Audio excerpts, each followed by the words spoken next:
दोस्तों हमारे देश में आर्मी को लेकर एक अलग ही क्रेज बना हुआ है और हो भी क्यों ना, ये मौका सबको थोड़ी मिलता है। भारतीय जवान जीते जी अपने देश की रक्षा करते ही हैं, लेकिन कुछ सैनिकों के दिल में देश की सेवा करने का जुनून इस कदर घर कर जाता है कि मरने के बाद भी उनकी आत्मा देश की रक्षा करती रहती है।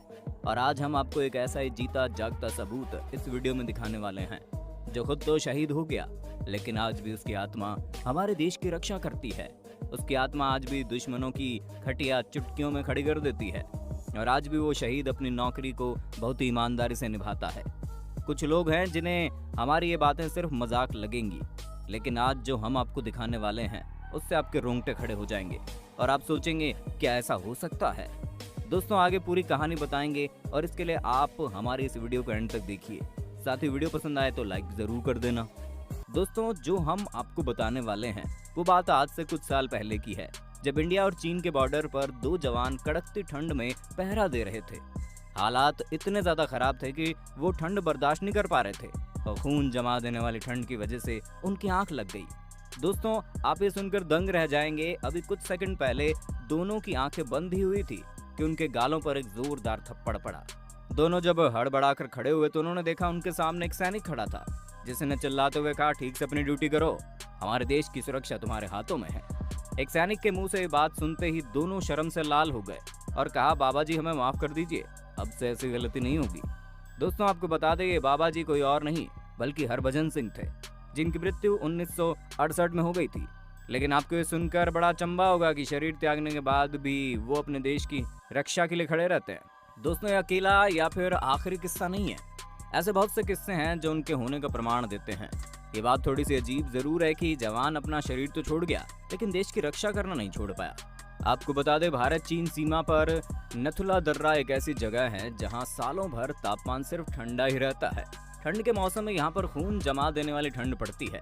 इन बर्फीली चोटियों पर कभी पैर फिसलते हैं तो कभी सांस नहीं ली जाती।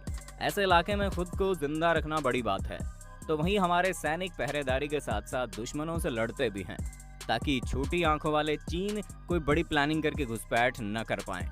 बहुत बार इन मुश्किल वक्त में सैनिक हिम्मत हारने लगते हैं और उनकी हिम्मत बनाए रखने के लिए हरभजन सिंह हमेशा मौजूद रहते हैं और यही कारण है कि उनमें जोश हमेशा ही भरा रहता है। चाहे लाख मुश्किलें ही क्यों ना आ जाएं, सैनिकों की हिम्मत कोई नहीं तोड़ पाता, क्योंकि बात सबको पता है कि हजारों सैनिकों के बीच न दिखने वाला एक सैनिक दुश्मनों के छक्के छुड़ा देगा। और इसलिए वहां पर काम करने वाले सैनिकों को नींद नहीं आती और वो पूरी लगन के साथ अपनी ड्यूटी करते हैं, क्योंकि वो सोचते हैं जब एक शहीद हमारे देश की रक्षा कर रहा है तो हम तो अपने देश के लिए कड़ाके की ठंड और भारी शेड्यूल को आराम से झेल सकते हैं। दोस्तों इन सब के बावजूद हम ये बात नहीं भूल सकते कि वो भी इंसान है और ऐसे में गलती से किसी की नींद लग गई तो हरभजन सिंह हमेशा ही उनके गालों पर एक जोरदार झटका देने के लिए तैयार रहते हैं। और बात सिर्फ हमारे सैनिकों की नहीं है, अगर कभी कोई चीनी सैनिक घुसपैठ करने की कोशिश करता है तो हरभजन घोड़े पर सवार होकर उनका रास्ता रोकने लग जाते हैं। दोस्तों हरभजन सिंह भारत के एक आम सिपाही थे। 1968 में इनकी पोस्टिंग सिक्किम इंडिया चीन बॉर्डर पर हुई।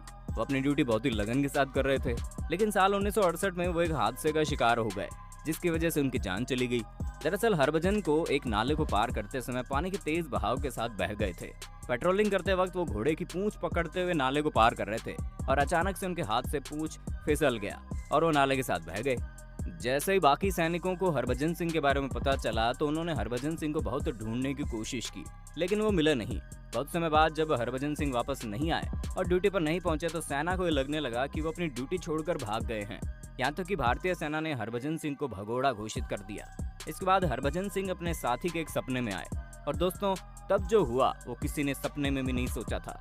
दोस्तों सपने में हरभजन सिंह ने अपने साथी को बताया कि कैसे नाला पार करते वक्त गिर गया वो और पानी के साथ ही बह गया, जिसकी वजह से मेरी मृत्यु हो गई। यही नहीं, हरभजन सिंह ने यह भी बताया कि उनका शरीर और उनकी राइफल कहाँ है। उसी सपने के मुताबिक सैनिकों को एक टुकड़ी हरभजन सिंह के शरीर और राइफल के तलाश में निकली। दोस्तों आपको विश्वास नहीं होगा, वो दोनों चीज ठीक उसी जगह मिली जिस जगह के बारे में हरभजन सिंह ने सपने में बताया था। सेना को अब ये समझ में आ गया था कि हरभजन सिंह को भगोड़ा घोषित करना उनकी बड़ी गलती थी और इसलिए सेना ने अपनी इस भूल को सुधारा। इसके बाद हरभजन को पूरे सम्मान के साथ अंतिम विदाई दी गई। दोस्तों सब कुछ हो गया और फिर एक बार हरभजन सिंह अपने एक और साथी के सपने में आए और बोला कि मेरा शरीर भले ही खत्म हो गया है लेकिन मेरी आत्मा हमेशा ही ड्यूटी पर तैनात रहेगी। भले ही मेरी समाधि बना देना लेकिन मैं हमेशा भारत माता के लिए तैनात रहूंगा। दोस्तों, इतिहास में ऐसे किसी भी देश में कोई घटना नहीं हुई थी, इसलिए इस बात पर विश्वास करना थोड़ा मुश्किल है। बहुत बार ऐसा होता है कि लोगों के सपने में मरे हुए लोग आते हैं और बहुत कुछ बोल जाते हैं। इसलिए उनके दोस्त ने भी हरभजन सिंह की बात को नजरअंदाज कर दिया और पर कुछ वक्त बाद बॉर्डर पर तैनात सैनिकों के साथ कुछ ऐसी घटनाएं होने लगी जो कुछ ज्यादा ही अजीब थी।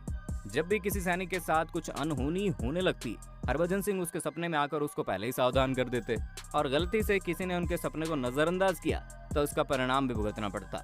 इतना ही नहीं, हरभजन सिंह ने बहुत चीन के ऑपरेशन की जानकारी भी अपने दोस्तों को दी थी। लगातार जैसे जैसे ये चीजें होती गई तो सैनिकों को ये एहसास हो गया कि हरभजन सिंह ने जो बोला है वो सच था और उन्हें यह एहसास होने लगा कि हरभजन सिंह हमेशा उनके साथ है। जब इस बात की चर्चा बहुत ज्यादा होने लगी तो ये सब चीजें ऑफिसर तक पहुंचने लगी। शुरुआत में इस बात पर किसी को विश्वास नहीं हुआ और इस बात को परखने की कोशिश की गई। दोस्तों, फिर जो हुआ वो आपके रोंगटे खड़े कर देगा।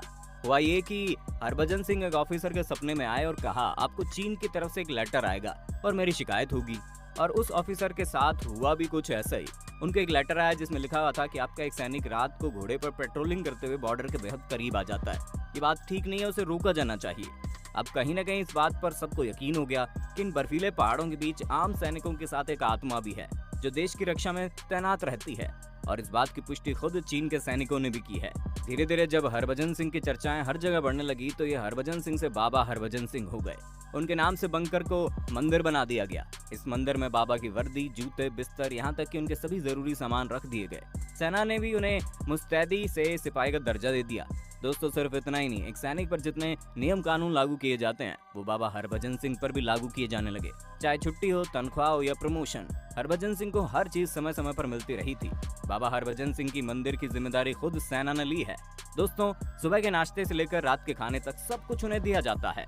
लेकिन जैसे ही रात में अंधेरा छाने लगता है, इन मंदिर के दरवाजे बंद हो जाते हैं क्योंकि ये वो वक्त होता है जब बाबा हरभजन सिंह अपनी ड्यूटी पर निकलते हैं दुश्मनों के होश उड़ाने के लिए। दोस्तों, बता दें कि बहुत बार सैनिकों ने यह भी देखा है कि जिस बिस्तर पर बाबा हरभजन सिंह को चादर तान कर सुलाया जाता है वहां पर सिलवटें पड़ जाती है। जैसे कोई सोकर उठाओ, साथ ही जिन जूतों को साफ करके उनके कमरों में रखा जाता था उसमें मिट्टी लग जाती है। अब चाहे कितना भी बर्फीला तूफान आए, कितनी भी मुश्किल क्यों ना आए, उनको हमेशा विश्वास रहता है कि हरभजन उनके साथ है, जो न सिर्फ देश की रक्षा करते हैं बल्कि सैनिकों को भी आगाह करते हैं। धीरे धीरे बाबा के नाम की आस्था बढ़ती गई और फिर नथुला दर्रा में उनके नाम का बड़ा सा मंदिर बनाया गया जिसकी देखरेख की जिम्मेदारी सैनिकों की है। दोस्तों, आप हैरान हो जाएंगे, जहां पर आम लोग भी आते हैं और कहा जाता है कि किसी को अगर कोई परेशानी है तो वो यहाँ पर पानी की बोतल चढ़ाए या फिर वापस 3 दिन के बाद लेकर आए। 21 दिन तक थोड़ा थोड़ा पिए, उसके सारे कष्ट दूर हो जाएंगे। दोस्तों, भले ही आप देश के किसी भी कोने में बैठकर इस बात को अंधविश्वास समझ रहे हों, लेकिन ये एक सच्ची घटना है। आपकी इस पर क्या राय है, कमेंट में बताना। ऐसे वीडियोस देखने के लिए चैनल को सब्सक्राइब करना ना भूलें। धन्यवाद।